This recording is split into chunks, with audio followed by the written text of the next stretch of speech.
ओम नमः शिवाय, जय माता दी। दोस्तों, कैसे हैं आप सभी लोग। गणपति बप्पा मोरया, अगले बरस तो जल्दी आ, यही बोलकर हम सभी ने गणेश भगवान को विदा किया था और वह दिन जल्दी आ ही गया है जब हम अपने घर में गणेश जी की स्थापना करेंगे, गणेश जी को हम लेकर आएंगे। तो भगवान श्री गणेश जी की मूर्ति स्थापित करते समय कुछ ऐसी बातें हैं जिनका ध्यान रखना बेहद ज़रूरी है। और गणेश जी की मूर्ति स्थापित करते समय यह ध्यान ज़रूर दें कि उनके एक हाथ में अंकुश हो, मोदक हो और उनका टूटा हुआ दाँत ज़रूर हो। उनका एक हाथ आशीर्वाद देते हुआ होना चाहिए और वहीं उनकी सवारी यानी कि मूषक के साथ यह मूर्ति होनी चाहिए। दोस्तों, वैसे तो जो हमारे हिंदू धर्म में ये मान्यता होती है कि हम जो भी मूर्ति अपने घर में लेकर आते हैं, स्थापित करते हैं, तो वह होनी चाहिए मिट्टी की बनी हुई। आप गणेश जी की इको फ्रेंडली जो है मूर्ति वह अपने घर में लेकर आइए और या तो आप अपने घर में मिट्टी से अपने हाथों से खुद भी बना सकते हैं। अगर नहीं बना सकते तो इको फ्रेंडली ही मूर्ति लेकर आएँ, ऐसी कोशिश करें। जैसे कि प्लास्टर ऑफ पेरिस की बनी हुई जो मूर्ति होती है वह आप अवॉइड करें। पॉल्यूशन में भी बहुत ज़्यादा यह ठीक नहीं होता और विसर्जन जब हम करते हैं तो यह भी हमारे कहीं न कहीं पर्यावरण को हार्म करता है, तो ऐसा ना करें। और जब भी आप लेकर आते हैं उनकी मूर्ति तो वह ध्यान दीजिए कि नृत्य करती हुई मूर्ति आप घर में विराजित ना करें और जो भी मूर्ति आप लेकर आएँ वह बैठी हुई हो और गणेश जी के जो पैर हैं वह ज़मीन को टच करते हुए हों।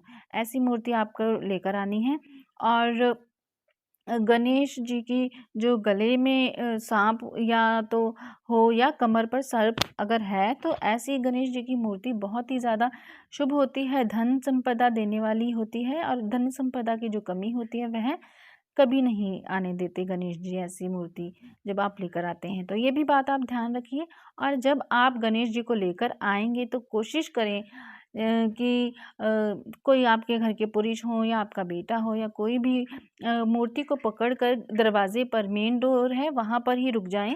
जैसे हम अपने अतिथि का स्वागत करते हैं, पहले तिलक करते हैं, उसी प्रकार गणेश जी के पहले तिलक कीजिए, आरती कीजिए और जो गणेश जी की मूर्ति है उसका फेस है आपकी जब आप घर में एंटर करें तो फेस आपकी मतलब जो अंदर की तरफ फेस होना चाहिए, बाहर की तरफ नहीं होना चाहिए और मूर्ति को ढककर लेकर आएँ और पट्टे पे लेकर आएँ तो और भी अच्छी बात है। अदरवाइज़ ढककर लेकर आइए और दरवाज़ा जो है मेन दरवाज़े पर आपने उनका तिलक करना है, उनकी आरती करनी है और उसके बाद एक तरीके से आपने उनको तिलक और आरती करके अपने घर में उनका मान सम्मान किया है और उनका घर में गृह प्रवेश किया है, इस प्रकार से ये होता है। और ऐसी मूर्ति जो मिलती है आप लेकर आ सकते हैं जिसमें कि यह चीज़ें हों, जैसे आपके जो मैंने बताया है कि ये गले में साँप या कमर में साँप वाली मूर्ति बहुत कम मिलती है, लेकिन मिल जाए तो बहुत ही ज़्यादा अच्छा होता है, शुभ होता है।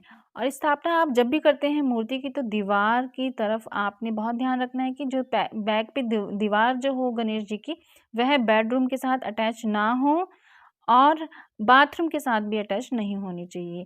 आप इस बात का स्पेशल ध्यान दीजिए क्योंकि बाथरूम के साथ अटैच या बेडरूम के साथ अटैच वाली दीवार की तरफ स्थापित करते हुए यह भी कहीं न कहीं गलत होता है, दोष उत्पन्न करता है। ऐसा करने से आपने बचना है और आप जब भी आप करें ये मूर्ति स्थापित गणेश जी की तो आपने या तो उत्तर दिशा में करना है या उत्तर पूर्व में करना है या पूर्व दिशा में स्थापित करना है।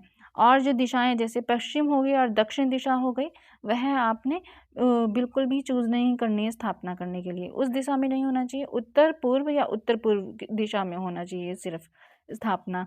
और जब आप अपने घर में स्थापित करते हैं गणेश जी को तो कलह कलेश जो होता है वह आपने अपने घर में नहीं करना है। तामसिक भोजन आपने घर में नहीं बनाना है, मांस मदिरा का तो बिल्कुल भी आप सोचिए मत, नहीं बनाना है और घर में ब्रह्मचर्य का आपने पालन करना है जब तक गणेश जी आपके घर में विराजित हैं। और आप कम से कम जो है 2 टाइम भोग लगा सकते हैं, आरती लगा सकते हैं और बाकी आपकी इच्छा है, आपकी श्रद्धा है, आपका सामर्थ्य है आप उसके हिसाब से लगा सकते हैं। जब भी आप भोजन बनाते हैं अपने घर में, तो आपने सर्वप्रथम गणेश जी को भोजन आपने देना है उनको। ध्यान रखिए ये भोजन है सात्विक होना चाहिए, और उसके बाद आप अन्य परिवार के सदस्यों को भोजन दे सकते हैं। और घर में किस प्रकार से घर में लाना है मैं आपको बता ही चुकी हूँ, बहुत ही ईज़ी है। दरवाज़े पर आपने तिलक करना है, आरती करनी है, और आप जितना प्रेम पूर्वक रखेंगे उनको, जिस प्रकार हमारे घर में मेहमान आते हैं हम उनकी सेवा करते हैं प्रेम पूर्वक, हम उनका ध्यान रखते हैं, और ये भी ध्यान रखते हैं उनको किसी भी प्रकार की कोई भी कमी ना हो। तो आप उनके लिए अच्छे-अच्छे लड्डू बना सकते हैं, मोदक बना सकते हैं, खाने-पीने के पकवान बना सकते हैं, है ना? तो ये सब चीज़ें आपने ध्यान में रखनी हैं, और प्रेम पूर्वक आपने ये है जो शुभ दिन है वह आपने अपने अच्छे से बिताने हैं उनके साथ।